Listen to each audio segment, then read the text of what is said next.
Hello everybody, this is Big Gamer 29. Just doing something different today. We got video on how to care for leopard gecko if you ever have any or decide to get one. Now, just get this out there now. Do not do what I did and get a gecko because you saw a lot of other people have it. Because if you don't have the right equipment to care for your gecko or the knowledge, you're gonna have a difficult time and your gecko may end up dying if you don't take care of him or her properly. That's not good. I had a long learning curve with my buddy here, but I got the things he needed over time, and there's still a few things I still need to get, which I will be getting when I get the money. It took me a long time to get him a reptile heating pad, the right one with the thermostat built in. I got that out of dumb luck because some idiots at the store priced it wrong. I got a $60 heating pad for around $15. That's a steal. And that's on that idiot that priced it wrong.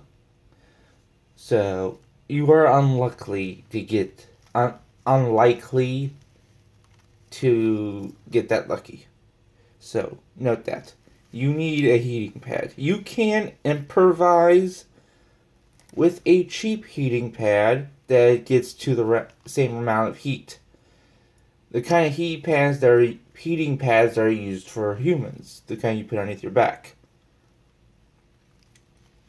I used that for a while and it did well. As you can see, Chip here is quite healthy.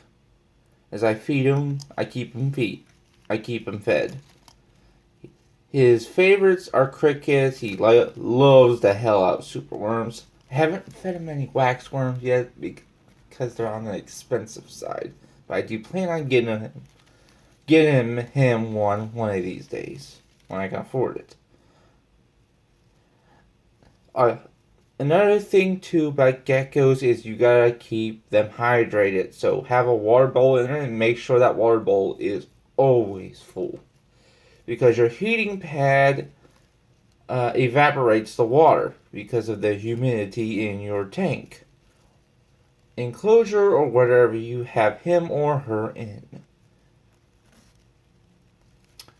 Now, despite geckos actually being quite easy to care for, they're actually not so easy to care for because they are a very demanding reptile. As you can see, he's quite active. Geckos like leopard geckos like him like to scratch, dig, and get into things. Since I don't like using loose dirt or sand or whatever, because I've heard from a lot of people that's bad for the gecko, because if they get that in their stomach, it could kill them, as they're no longer able to eat anything else. So I don't take any chances, and I just use paper towel as bedding. Now, the other thing about keeping your gecko fed is you can put crickets in there. But that can be bad too, because crickets like to bite. But Chip is okay with it because he just, as soon as one tries to bite him, he eats them. He's quick too.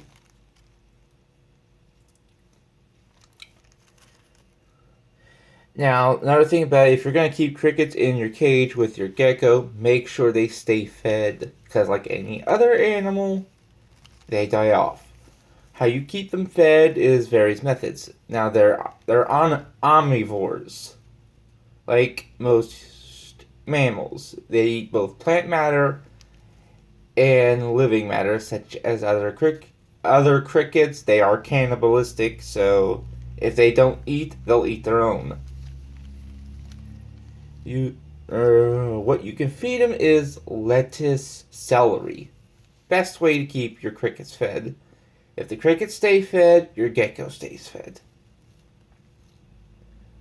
Same thing with super worms. And this is my super worm cage, and I keep them fed as well because I constantly put in lettuce and stuff in there, and they just eat it up. I usually have between 50 and 60 super worms in that cage at all times. Always buying new ones. I just throw lettuce in there and they eat it up in less than a few hours. Okay, there were some other things I wanted to put in this video that are necessary, but I forgot what they were. So I'm cutting this video right now. Thanks for watching. I hope you enjoyed. Please smash that like button, subscribe, and leave a comment. Ciao.